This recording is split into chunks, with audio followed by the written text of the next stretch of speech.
मैया देव की जो रोकर कंस से सिर्फ एक ही बात कहती है, भैया मेरा अपराध क्या है?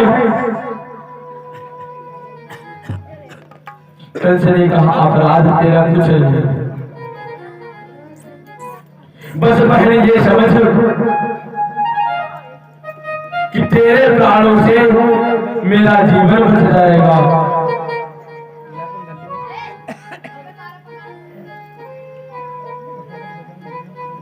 मैया देवकी से कंस कहता है, जीवन की अंतिम सांस है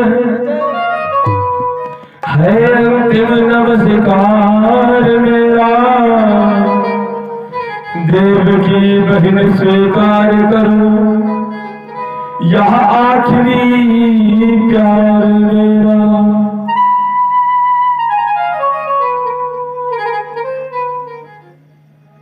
कंस ज्ञान से तलवार निकाल खड़ा है और देवकी की केस पकड़ जो ही मारना कहा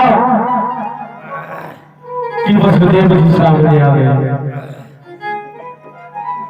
कहीं कंस राज ये आप क्या कर रहे हैं? आपकी बहन है।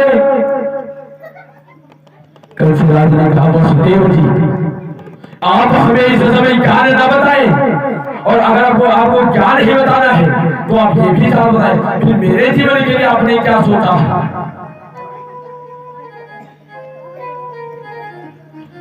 वसुदेव ने हाथ जोड़कर कंसराज से कहा, रणवीर धीर कंसेश सुभट तुम हो वीरों के बारे में, सौभाग्य तुम्हें मिल सकती है अबला पर हाथ उठाने से। वसुदेव जी ने कहा कि कंसराज आप एक धर्म धुरंधर वीर हो, और वीर होकर एक कायर वाली बात करने जा रहे हो। आपकी बहन एक अबला है। कंस ने कहा क्या मेरी बहन और अबला? शायद आपको यह वसुदेव जी याद नहीं है, ये अबला नहीं है, सबला है।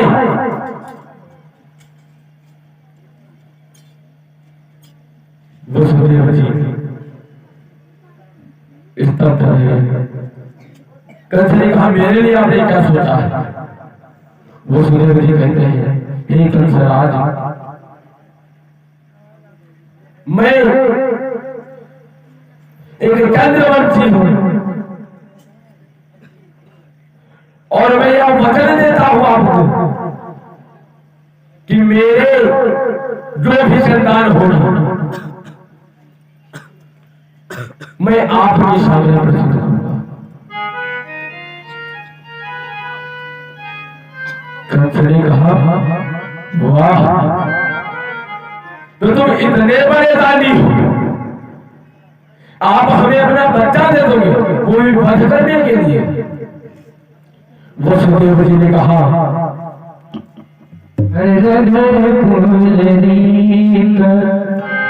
सदा चलिया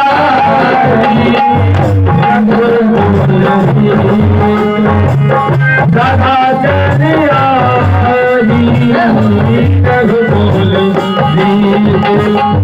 सदा चली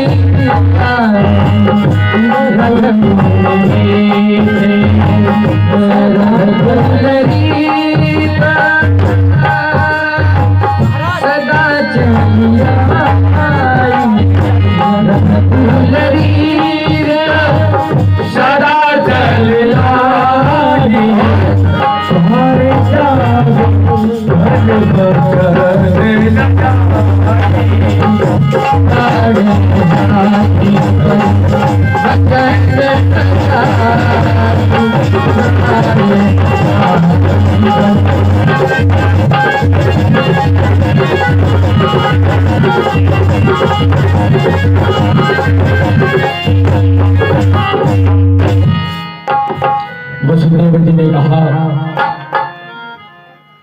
हमारे कुल की यहाँ मर्यादा है। क्या कि मैं अपने प्राण गंवा सकता हूं, लेकिन महाराज मैं अपने वचन को अपमानित होते नहीं देख सकता। कंसराज ने कहा ठीक है वसुदेव, मैं आपकी बात में विश्वास करता हूं, परंतु ध्यान रहे कभी ऐसा ना हो कि मुझे आपके पुत्रों के शहीद आपका भी वध करना पड़ जाए। कहा महाराज ऐसा कभी नहीं हो सकता। वसुदेव देवकी बटेश्वर को पहुंचे। कुछ दिन जीवन चक्र चलता रहा, एक पुत्र का जन्म हुआ।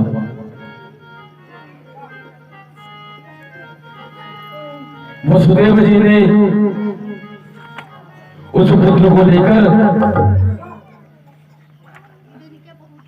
कंसराज के सामने पहुंच गए।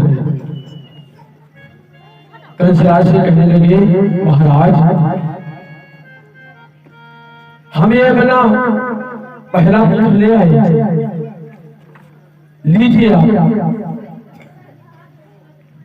कंस को अपने कानों को विश्वास नहीं हुआ कि ऐसे भी व्यक्ति हैं जो अपने बचने के लिए अपने लाल को बलिदान पर चढ़ा देंगे। कंसराज कुछ देर तक सोचता रहा, फिर उसका विचार कुछ बदल गया।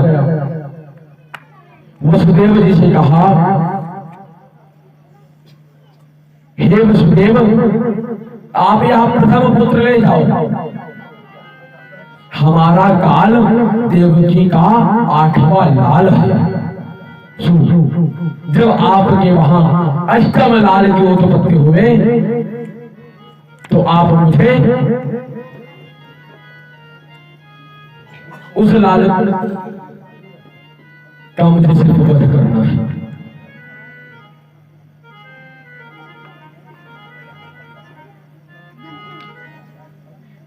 अब वसुदेव जी को अपने कानों पर विश्वास नहीं हो रहा था कि यहाँ इतना पापाचारी कंस मेरे पुत्र को जीवित छोड़ रहा है। वसुदेव जी ने सोचा चलो जैसा भी है, एक पुत्र को लेकर अपने नगर को जा ही रहे थे कि इधर देवर्षि नारद का आगमन हुआ।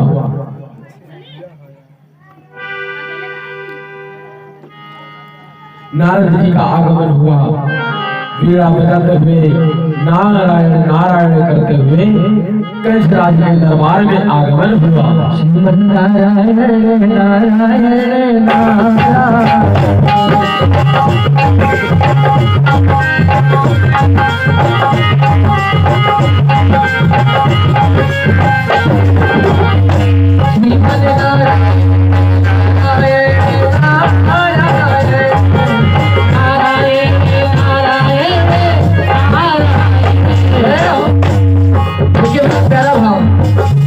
नारद बाबा को भी एक ही भजन आता है, वो भी क्या श्रीमन नारायण नारायण नारायण। नारायण किसका नाम है? भगवान विष्णु का। और जो भी प्राणी भगवान का नाम लेता है उसके समस्त जन्मों के पाप कट जाते हैं। तो मैं निवेदन करूंगा सभी लोग मीठी मीठी तालियों के साथ, सभी लोग मीठी मीठी तालियों के साथ बड़े भाव के साथ क्या श्रीमन नारायण नारायण नारायण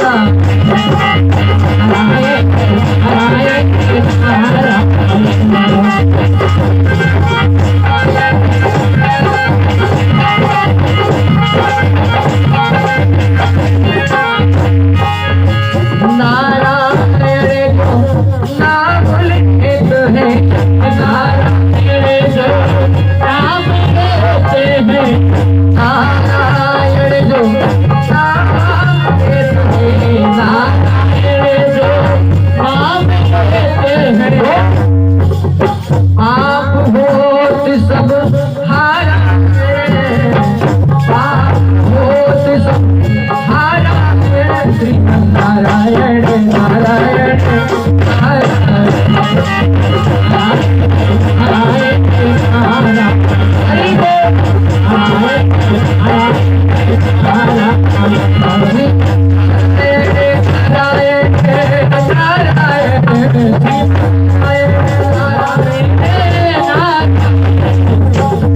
लक्ष्मी नारायण नारायण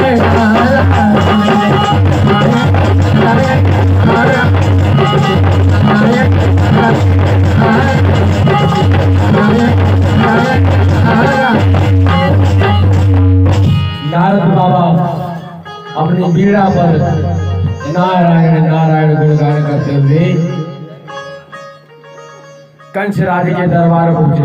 हरिओम हरिओम हेलो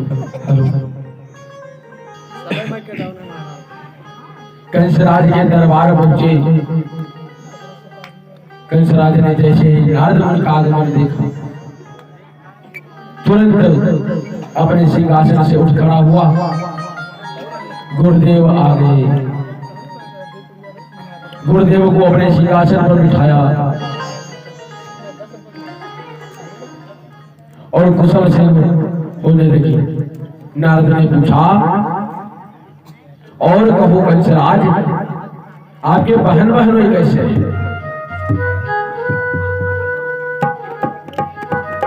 कहा, गुरुदेव आपको आने में बस जरा सा विलंब हुआ है, अगर थोड़ी देर पहले आ जाते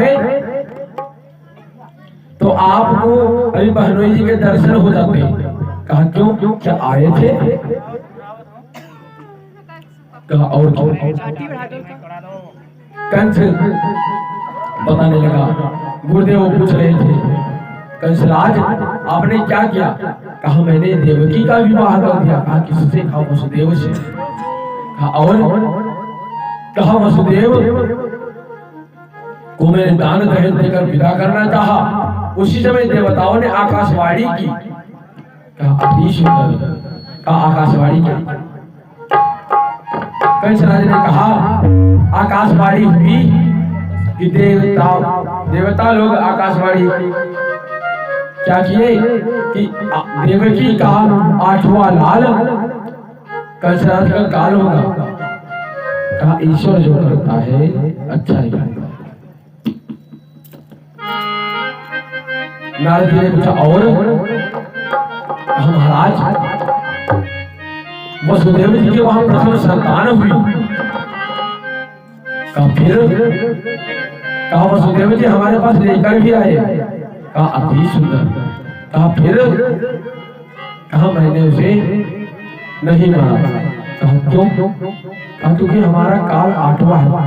कहा, बस कंसराज, यहीं पर आप धोखा खा गए।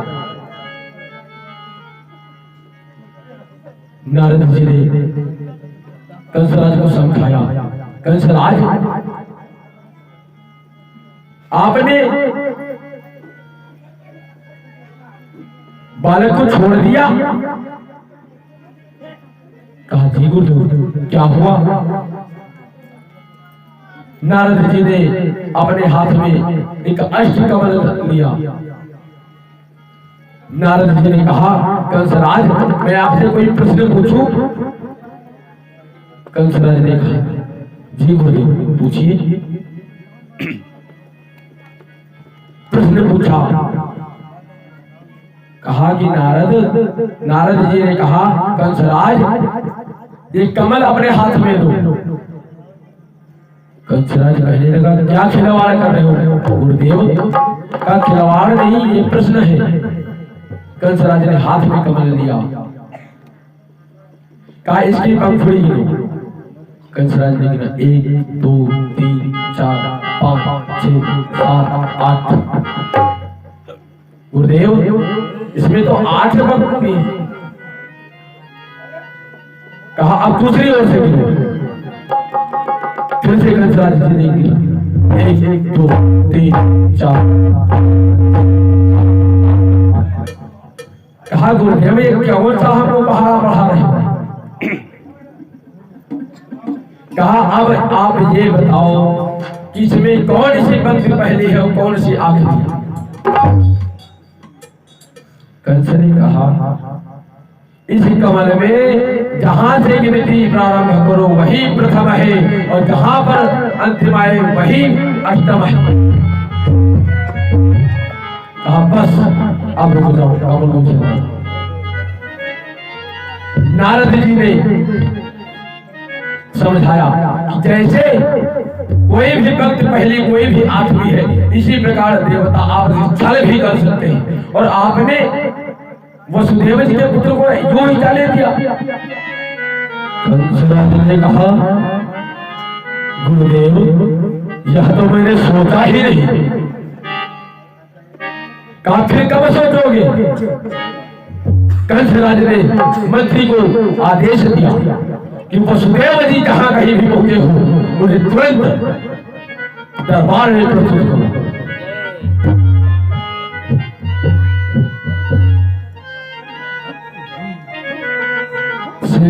मंत्री वर जाता है, वसुदेव जी के पास पहुंचता। वसुदेव जी बोले कहो मंत्रीवर का आपको कंसराज ने बुलाया है। और इतना कहकर नारद मुनि अंतर्ध्यान हो गए। नारद जी एक दृष्टांत याद आ गया, आप लोगों को सुनाऊंगा। एक गांव में एक ब्राह्मण और ब्राह्मणी रहते थे। तो बहुत सुखी संपन्न थे। एक दिन नारद जी का काम है जहां शांति हो उसे भंग करना। नारद जी पहुंचे। नारद जी पहुंचे ब्राह्मणी के पास। कहा प्रणाम देवी। कहा कौन हो आप? अपने रूप में नारद जी आ गए। कहा प्रणाम देवर्षि। कहा पुत्री हमें एक कुछ गुप्त बात बतानी थी। कहा बताओ। कहा जो आपके पति है ना वो ब्राह्मण नहीं है। कहा फिर? कहा वो है दुनिया। कहा कैसे? कहा वो हम आपको बाद में बताएंगे। कहा रात में जब वो सो जाए तो उनको हाथ में कहीं पर भी एक स्थान पे अपनी जिह्वा से चाट कर देखना, पता चल जाएगा कि दुनिया है या नहीं। वहां से अंदर ध्यान हुए ब्राह्मण पूजा करवाने गया था। पूजा करवा के अपने घर को वापस आ रहा था। अब ये नारद जी के कार्य हैं कि क्या कर सकते हैं। ब्राह्मण के पास पहुंचे। कहा प्रणाम विप्रदेव। ब्राह्मण ने कहा प्रणाम देवर्षि। कहा नारद ने कहा ब्राह्मण देव मुझे एक बात से बहुत दुख हुआ, रोना भी आ रहा है, लेकिन रो तो किसके आगे? कहा क्या हुआ देवर्षि? कहा क्या हुआ देवर्षि? कहा आपको एक कोई बात बताऊं, आप नाराज तो नहीं होंगे? कहा नहीं, आप बताओ। कहा बताने में संकोच हो रहा है। कहा आप बेझिझक बता सकते हो। कहा ब्राह्मण देवता किसी से बोलना मत, आप स्वयं परीक्षण करना। आपकी जो ब्राह्मणी है वो ब्राह्मणी नहीं है। कहा फिर? कहा वो कुतिया है।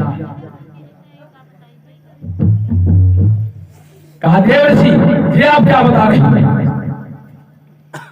कहा अगर आपको नहीं पता है तो रात में परीक्षण कर ले। कहा कैसे?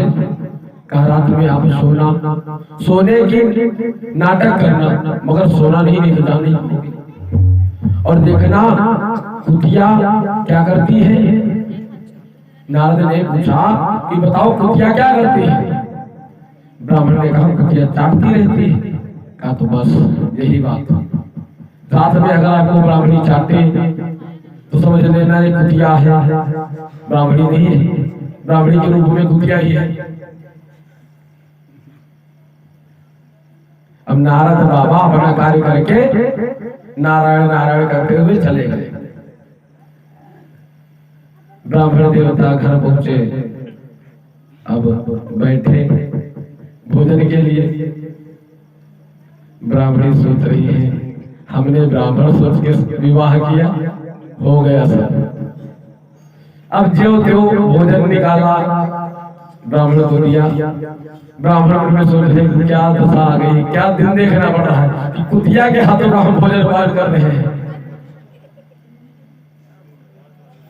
रात्रि हुई, दोनों का अपना परीक्षण करना था।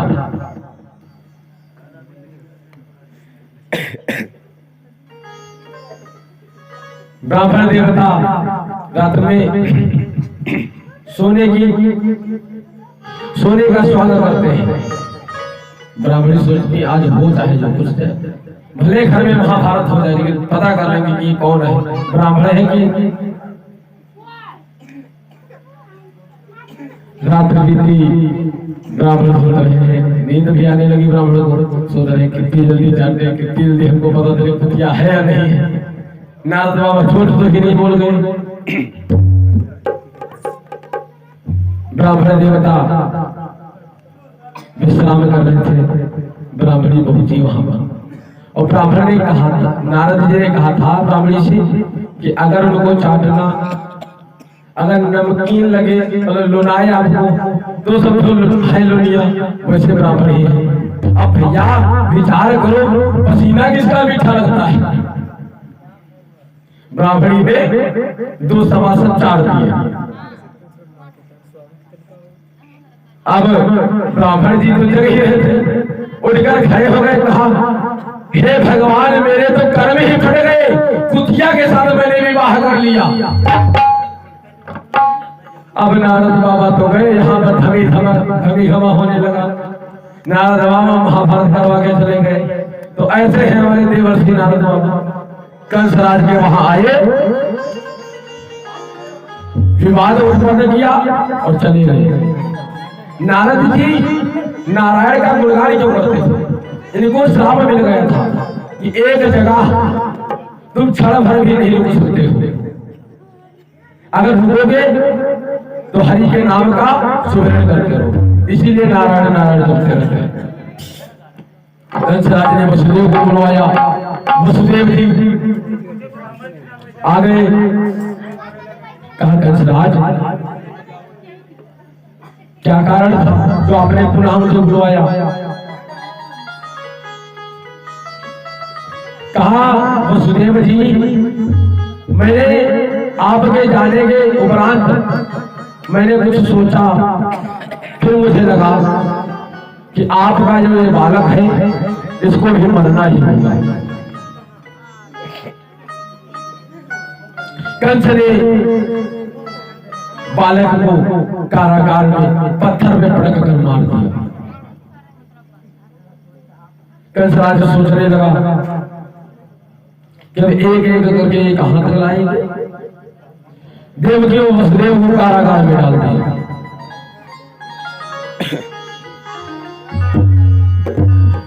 देवकी वसुदेव को कारागार में डाल दिया। हाथों में हथकड़ी, पैरों में बेड़ी, गले में तोप, जंगे की वाड़े। इसी प्रकार कंसराज ने देवकी मैया के 4 लालों का वध किया। अब यहां से प्रारंभ होती है भगवान की माया।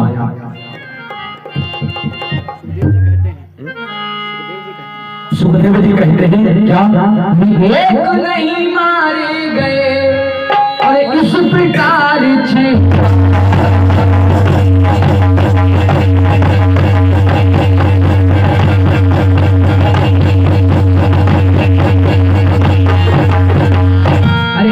नहीं मारे गए इस प्रकार छिपाल। आगे कहना है हमें और हरि माया का।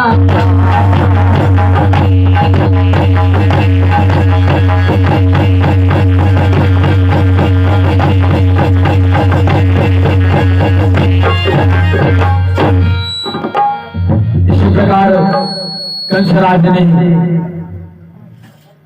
देवकी वसुदेव के जामवालियों का वध किया।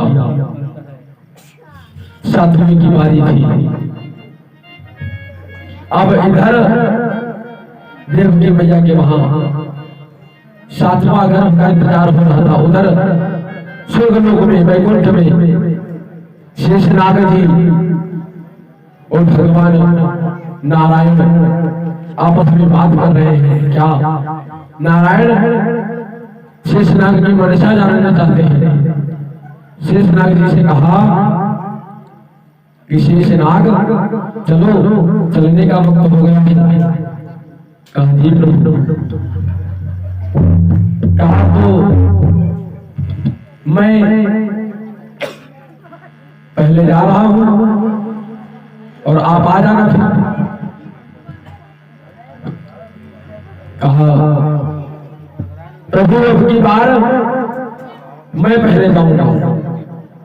नारायण जी समझाते हैं कि नहीं, पहले से त्रेता में से रावण का वध करना था और द्वापर में जरासंध, शिशुपाल, पौंड्रक इत्यादि राक्षसों का हनन करना है।